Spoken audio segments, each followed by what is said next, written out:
Honorable Andre Pastrana Rango, President of Centrist Democrat Internationals, esteemed leaders of IDC-CDI, Excellencies, distinguished guests, ladies and gentlemen. Today I'm pleased to take part in the opening of IDC-CDI Executive Committee meeting. I would like to extend a warm welcome to all delegates to this historic gathering in Siem Reap City, the center of our Angkorian civilizations, which dated back from the 9th to the 15th centuries. The Cambodian People's Party, as Vice President of IDC-CDI, is truly honored to host this Executive Committee meeting, as well as a special forum on Youth and Peace Charter for People and the Planet, which held earlier today. I am also delighted that many of you will be joining the 12th General Assembly of the International Conference of ASEAN Political Parties, or ICAP, as well as the 11th plenary session of the IPTP later this week in Phnom Penh. Let me seize this opportunity to convey my respect and profound gratitude to Samdech Thipadei Hun Sen, President of CPP and President of the Senate of Kingdom of Cambodia, for his visionary leadership in peace building, reconciliation and development in our countries. As Cambodians, we are indebted to this lifetime commitment of peace, reconciliation and post-conflict reconstructions, which have set the foundation for the national rejuvenations and modernization of this country. Today, our world faces unprecedented challenges with geopolitical tensions rising to height not seen for decades. Extension and proliferations of armed conflicts across regions with participation of indirect parties to the conflicts have diminished hopes for an early ceasefire and increased fear for a conflict of global scales.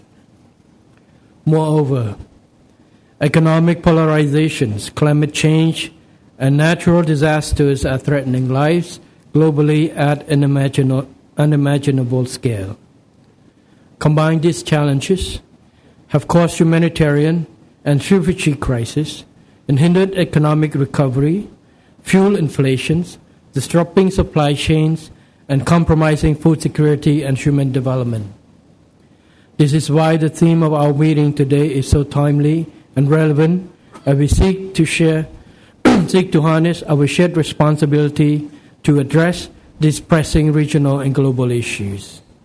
I believe that together we could be impactful advocates of peace and dialogues and cooperation that aim to accelerate our economic and social recovery toward development and prosperity. Cambodia, as a small state, embraces an independent foreign policy with respect to international laws, which requires that we strive to strengthen our national resilience in political, security, socio-economic, and cultural fields. Cambodia stands ready to contribute to peace across our regions. As a matter of fact, Cambodia has lost several decades to its protracted civil war. But we have managed to restore full peace for more than 2 decades and have achieved prosperity through economic liberalizations and reintegrations into global economy to present days. The fact that next week Cambodia will be hosting the Siem Reap Angkor Summit on the Mind-Free World is the testimony of how Cambodia has emerged stronger and more resilient from being merely a victim of war to becoming one of the torchbearers of peace who is globally recognized as one of the most active deminers and mine action advocates. Excellencies, ladies and gentlemen, we are witnessing in recent years the rise of multipolarity in the New World Order, driven in part by globalization, technological advancements, and the rise of emerging economies. Today's emerging 21st century world leader is marked by a multiplicity of actors, civilization, and cultures. In another word, it is a world of interconnectedness and interdependence. In Southeast Asia, we fully embrace these multiple civilizations. Diversity demands that we respect different forms of political governance and institutions, even variant of democracies. Cambodia, which was once a thriving ancient civilization connecting Asian trade routes, now seeks to be a bridge builder in modern era by enhancing our global connectivity. Under the CPP leadership, we aspire, along like-minded countries and political parties, to support multilateralism and pluralism in political governance.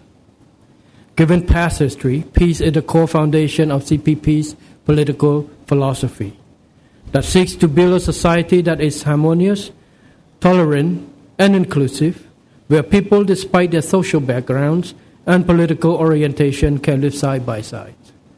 A society that can settle differences through talks without resorting to extremism and violent political culture. Excellencies, ladies and gentlemen, I recognize that IDC-CDI has come a long way to become a globally recognized core community of 109 political parties from 83 countries, are rooted in democratic principle. As IDC-CDI's Vice President, the CPP has proudly contributed to the development and strengthening of Cambodia as a democratic country in the region. We have actively participated in various regional and global political initiatives, using our own experience in peace building and reconciliation. As a small country, our ambition lies not in military strength, but in peacemaking. After all, we only seek to live in peace and prosper as a sovereign state with territorial integrity. The CPP, together with IDC-CDI, is indeed proud to address regional challenges and advance peace-building efforts aligned with IDC-CDI's core democratic values and principles.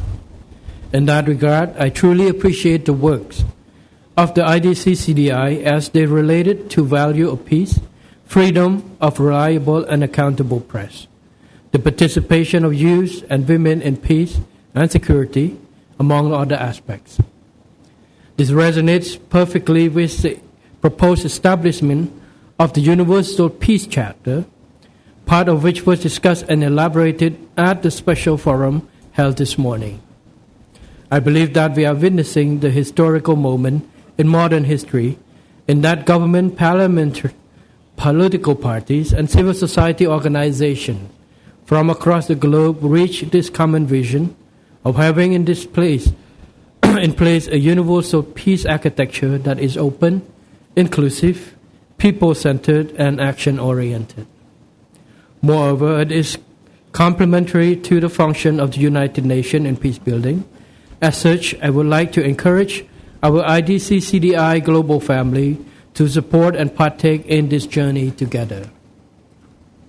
I am fully convinced that IDC-CDI's unwavering commitment to this process will enable us to better adapt to changing geopolitical and geoeconomic circumstances, build unity in diversity, and strengthening relations with our partners based on trust and mutual respect.